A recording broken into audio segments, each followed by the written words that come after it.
Good afternoon, Miss Divina, and to our classmates. We're Group 1 presenters of CA201. We're going to tackle about ethical decision making. In this lesson, you will gain knowledge about framework for ethical decision making in business, factors that influence ethical decision making, business ethics intentions, behaviors and evaluations, normative approach in ethical decision making, institutional foundation of normative values.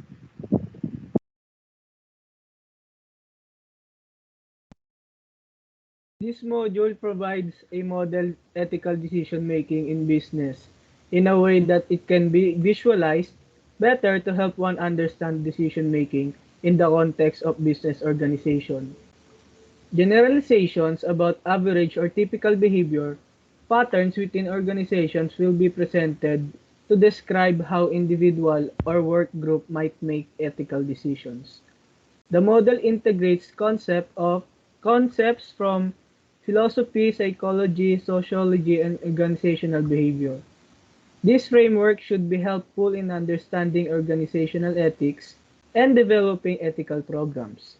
Additionally, some normative considerations that prescribe how organizational decision-making should approach ethical issues will also be described. So, what is ethical decision making? Ethical decision making refers to the process of evaluating and choosing among alternatives in a manner consistent with ethical principles. So, when making ethical decision, it's important to recognize and eliminate unethical options before choosing the best ethical one. Meaning that ethical decision making is a process in which everyone involved in an organization chooses an alternative for the betterment of their relationship with one another. It is essential to be cautious while making decisions since they must benefit everyone.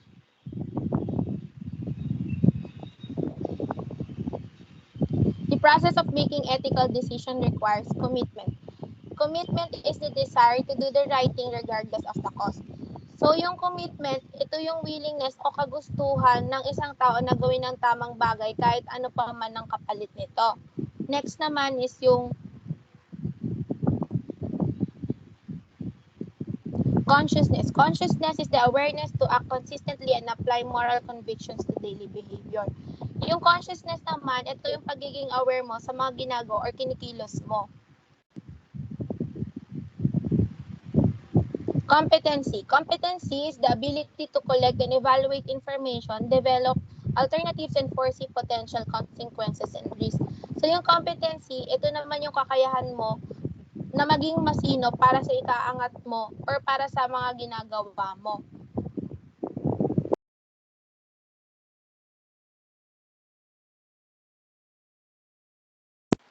Good decisions are both ethical and effective. Ethical decisions generate and sustain trust, demonstrate respect, responsibility, fairness, and caring, and are consistent with good citizenship. By establishing the ground rules for our behavior, this behavior gives us a framework for making better decisions. Effective decisions are effective if they accomplish what we want accomplished and if they advance our purposes. The key to making good selections is to consider options in terms of their ability to help us achieve our most essential objectives.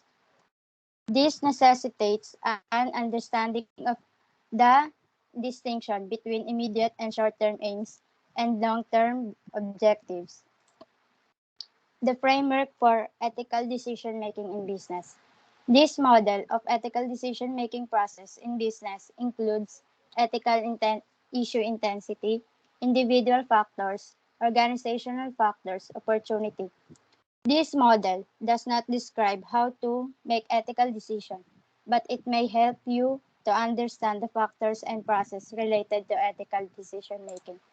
Also, it is significant because it gives our clients confidence that their practitioner will provide a highly quality ethical service and that they may hold them accountable. If they do not, it advises members on professional standards and assists them in resolving difficult problems.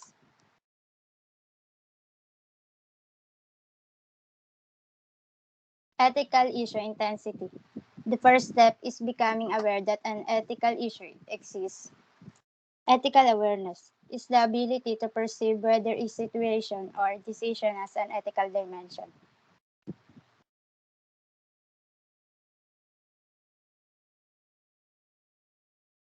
A. Ethical issue intensity can be defined as the relevance or importance of an event or decision in the eyes of individual, work group, and or organization. Example, a company that does a business overseas may provide training about bribes. The training will make it clear to employees that accepting bribes from representatives of foreign governments is unacceptable. This training will explain why this is so and how to this is so important and how to respond when solicitations are made. B. It is personal and temporal in character accommodate values, beliefs, needs, perceptions, and special characteristics of the situation, and the personal pressures prevailing at a particular place and time. People who contribute significantly to ethical issue intensity are the senior employees and those with administrative authority. Problems with high intensity of ethical issue for regulators and government officials are greenhouse gas emissions and insider trading. Ang sabi rito, ang mga problemang with high intensity of ethical issue para sa mga regulators at governments ay ang greenhouse gas emissions at ang insider trading. Ang insider trading ay ang pagbili ng stocks or pagbenta ng bonds securities from company with non-public confidential information about the company. C. Reflects the ethical sensitivity of the individual and or work group facing the ethical decision-making process. Sample nito, yung feeling or compassion na nararamdaman mo sa victim of bullying or for suffering to those in poverty, an often way to appreciate that there is an ethical issue.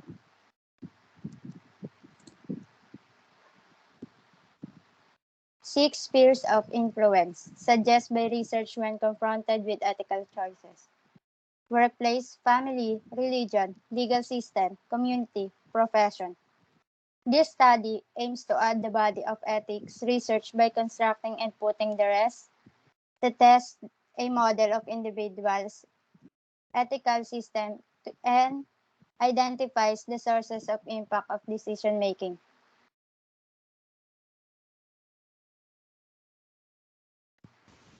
Moral intensity relates to individuals' perceptions of social pressure and the harm they believe their decisions will have on others. For example, pumayag kang turuan yung kaibigan mo kasi malapit na yung exam. Tapos, may tumawag sa'yo na kaibigan mo rin na kailangan naman ng support mo kasi iniwan ng jowa o broken-hearted. Kaya ganon, kasi itong moral intensity is more on decision making. It is whether who will you choose to help kung yung isa ba who is in need or the other one who needs more help and companion.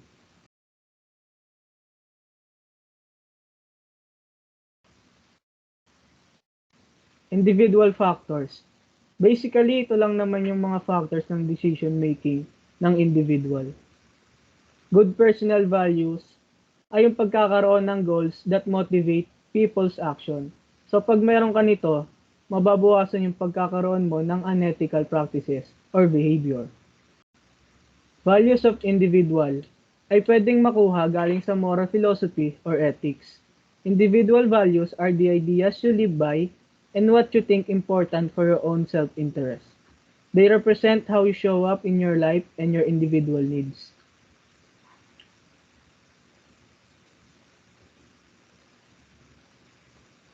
Gender and ethical decision making. Based on the research, it is saying na pagdating sa ethical decision making, mas laging tama ang mga babae kaysa sa mga lalaki. Education is also a factor of ethical decision making process. Important thing to remember about education is that it does not reflect experience dahil ang work experience ay makukuha o masasabi mo sa tagal mong nagtatrabaho. Nationality is kung saan bansa ka nang galing. For example of nationality in decision making ay yung mamimili ka kung sino isa-sacrifice mo, yung Pinoy ba o Chinese para maligtas yung nakararami.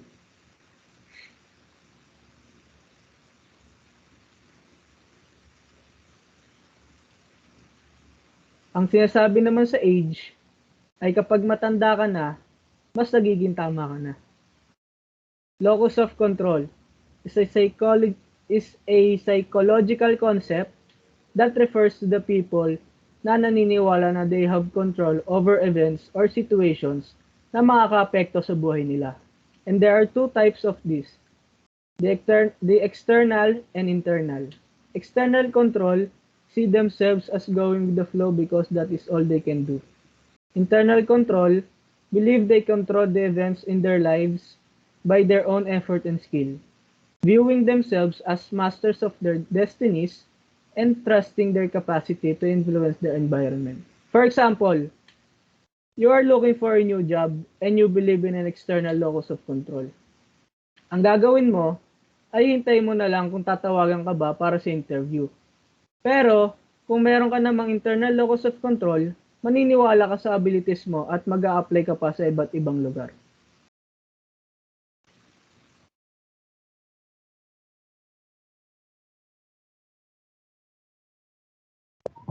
Organizational factors.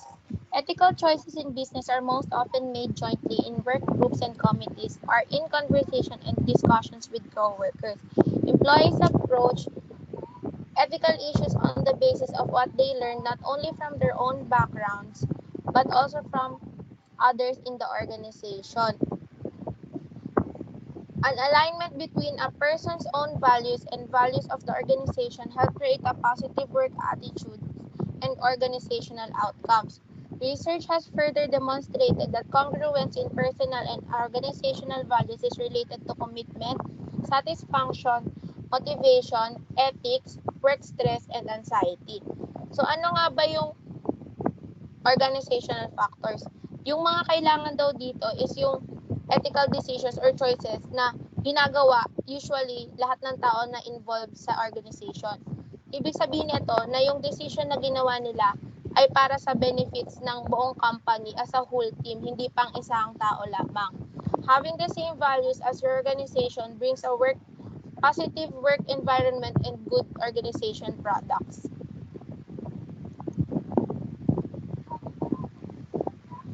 So, corporate culture or corporate ethical culture can be defined as set of values, norms, and artifacts including ways of solving problems that members of an organization share. As time passes by, stakeholders come to view the company or organization as a living organism with a mind of will and of its own. So yung corporate culture is ito yung ginagamit nyo sa loob ng isang company na paraan kung paano aayusin o bibigyan ng solution ang isang problema. So halimbawa, may nagreklamo na sa inyo na customers gamit tong may nagreklamo sa inyong customers. So gamit itong corporate culture nyo, mabilis nyo na siyang masusolusyonan kasi napaghandaan nyo na yung problem na yon ahead of time. An important component of organizational culture is the company's ethical conduct.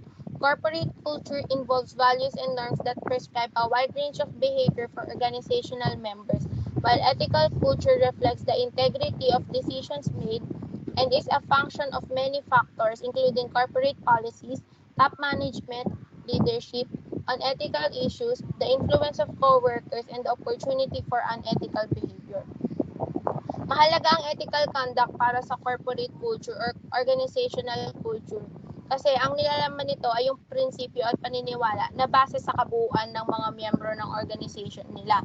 Habang ang ethical culture naman ay tungkol naman sa pamumuno at kabuuan ng isang kampanya. Research indicates that ethical values embodied in an organization's culture are positively correlated to employees' commitment to the firm and their sense that they fit into the company. Yung ethical values na pinapatupad or sinusunod sa culture ng company ay related sa kagustuhan ng mga empleyado sa tungkulin ginagampanan nila. Significant others. Significant others are those who have influence in a work group including peers, managers, co-workers, and subordinates.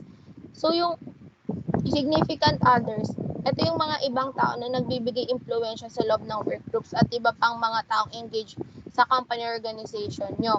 Example dito ay yung mga partners nyo or stakeholders ng company nyo or iba pang may matataas na position sa organization nyo kagaya ng CEO at iba pa.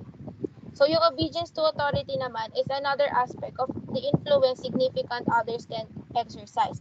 They help explain why many employees resolve business ethics issues by simply following the directives of their superior.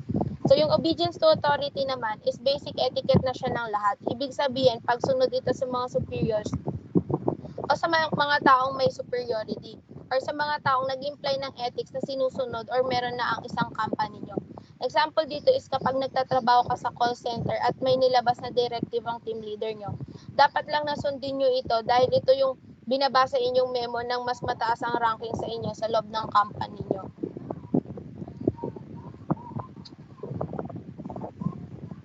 Opportunity. Opportunity describes the condition in an organization that limit or permit unethical behavior.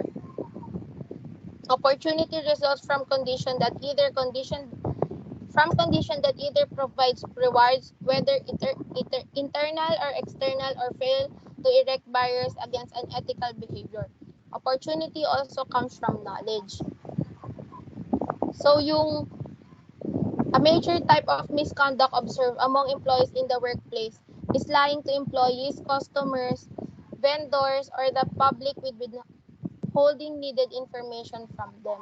So yung opportunity is yung kondisyon ng isang organization na naglilimit o sumasang-ayon sa mga ethical or unethical behavior. Tapos yung opportunity ay resulta rin siya ng mga napagkasunduan ng organization nyo, whether kung ito ba ay may mabuti or masama na kalalabasan laban sa unethical behavior sa loob ng organization. Individuals employed by one organization for many years become gatekeepers of its culture and often have the opportunity to make decisions related to unwritten tradition and rules. So, ano nga ba yung gatekeepers? Gatekeepers ay yung mga taong nagpo-foresee o nagbabantay o sumusubaybay kung napapasunod ba o kung nagagamit pa ba ang mga nakasanayan. Usually, yung mga gatekeepers ay makikita o maririnig nyo mula sa mga tribe dahil sila yung nagpapasa or ng mga nakasanayan sa mga susunod na generation. Or kung sa organization naman, sila yung nagpapasa ng corporate culture or yung nagtuturo ng corporate culture sa mga next sets of employees.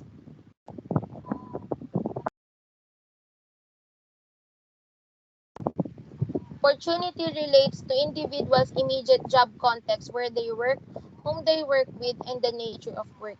Immediate job context includes the motivational carrots and sticks. So basically, yung carrots and sticks ay, kumbaga, nire-represent niya yung punishment and rewards sa isang company. So yung carrots nire-represent niya is yung rewards mo bilang isang masinop na employee, samantalang yung stick naman ay yung punishment na pinapataw sa iyo kung may masama kang nagawa or lumabag ka ng isang ethics nyo.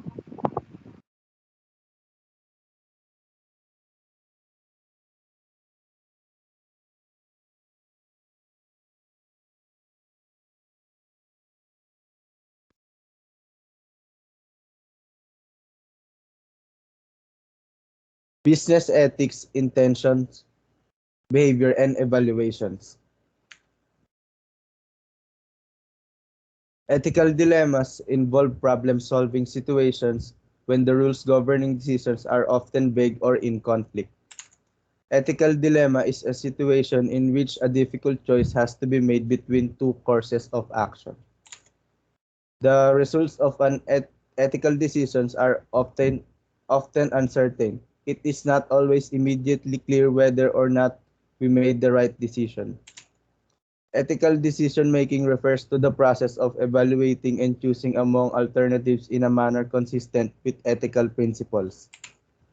There are no magic formulas, nor there is computer software that ethical dilemmas can be plugged into to get a solution. Individuals' intention and final decision regarding what action they take are the last steps in the ethical decision-making process. When intentions and behavior are inconsistent with their ethical judgment, people may feel guilty. Other factors, such as pressure from the client, the need to keep her job to pay her debts and living expenses, and the possibility of a raise if she develops advertisement successfully, may influence her resolution of this ethical dilemma. Guilt or uneasiness is the first sign an ethical decision has occurred. The next step is changing the behavior to reduce such feelings.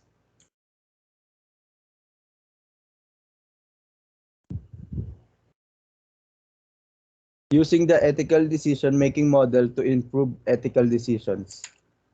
An ethical decision-making model is a tool that can be used to help develop the ability to think through an ethical dilemma and arrive at an ethical decision. Feature 1. The ethical decision-making model presented in this chapter cannot tell if a business decision is ethical or unethical. It bears repeating that it is impossible to tell what is right or wrong. Instead, we attempt to prepare you to make informed ethical decision. Feature 2. This model does provide an overview of typical decision-making processes and factors that influence ethical decisions. Feature 3. Business ethics scholars developing descriptive models have focused on regularities in decision-making and the various phenomena that interact in a dynamic environment to produce predictable behavioral patterns, mostly presented before an audience. Feature 4. One important conclusion that should be taken into account is that ethical decision-making within an organization does not rely strictly on the personal values and morals of individuals. Feature 5. Knowledge of moral philosophies or values must be balanced with business knowledge and an understanding of the complexities of the dilemma requiring a decision. Feature 6. Organizations takes on a culture of their own, with managers and coworkers exerting a significant influence on ethical decisions. While formal codes, rules, and compliance are essential in organizations, an organization built on informal relationships is more likely to develop a high-level integrity within an organization's culture.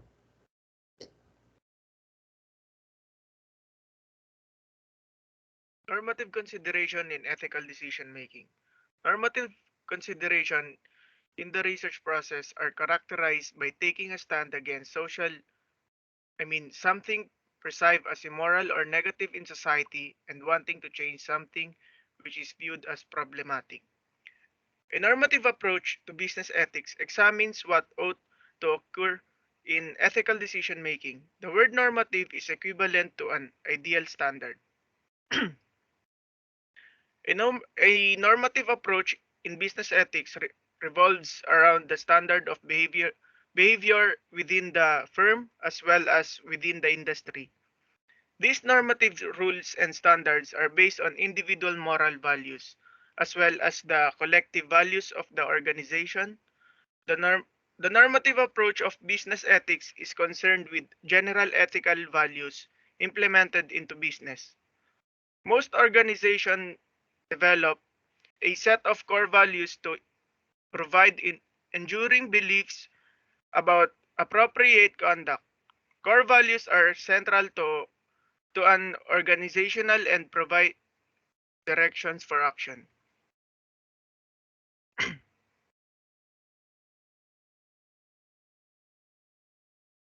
Institution as the foundation of normative values. This institution can be sorted into three categories: political, economic, and social. A, a political institution influences the development of values as organization must comply with these types of institutional norms and belief system to succeed. Political institution, form of government, political influence, legal issues such as price fixing and antitrust issues, and consumer protection. Political institution is the distribution system of power and authority which is used to maintain social order. Politics is the social institution through which power is acquired and exercised by some people and group. Economic institution, competition, economic system. The term economic institution refers to two things: specific agencies or foundation, both government and private, devoted to collecting or studying economic data, or commissioned with the job of supplying a good or service that is important to the economy of a country. The International Revenue Service, the U.S. Federal Reserve, the National Bureau of Economic Research are all examples of economic institution. Well, well established arrangement, the structures that are part of culture or society. Competitive market, the banking system, kids allowance, customary tipping, and the system of property right are example of economic institution. In terms of social institution, includes religion, education, and individual such as family unit. There are elements of social institution. A group of people united by common interest, having material resources, having norms, fulfill some social needs. In religion, religion is social institution composed of unified system of belief, symbol, and ritual based on some sacred or supernatural realm that guides human behavior, give them to life, and unite believers into community for many people. In the family is generally regarded as primary social institution. Lastly, the education. Educational institution is responsible for systematic transmission of knowledge, skills, cultural values within a formally organized structure. in, in making ethical decision, it is necessary to preserve and eliminate unethical options and select the best ethical alternative. That is all, ma'am. Thank you and God bless.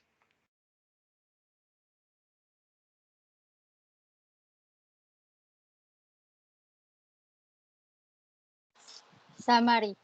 The key components of an ethical decision-making framework include ethical issue, intensity, individual factors, organizational factors, and opportunity. The first step in ethical decision-making is to recognize an ethical issue requires an individual or work to group to choose among several actions that will ultimately be evaluated as ethical or unethical by various stakeholders. Individual factors such as gender, education, nationality, age, and locus of control affect the ethical decision-making process, with some factors being more important than others. Organizational factors such as organizations' values often have greater influence on an individual's decisions that the person own values. In addition, decisions in business are most often made jointly in work groups and committees or conversations and decision which with coworkers.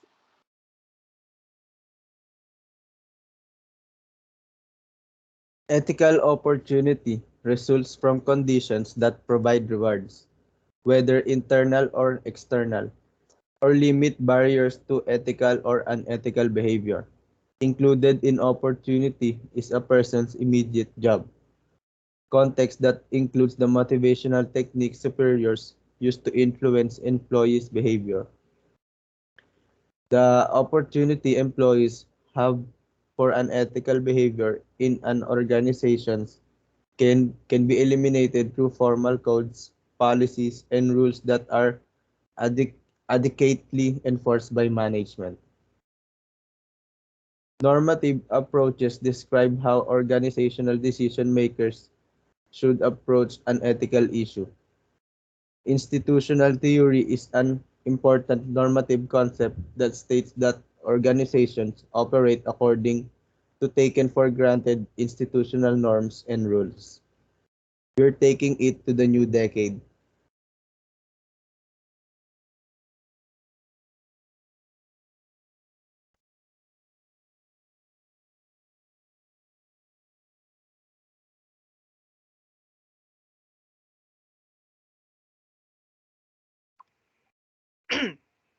That's all, ma'am. Thank you and God bless po.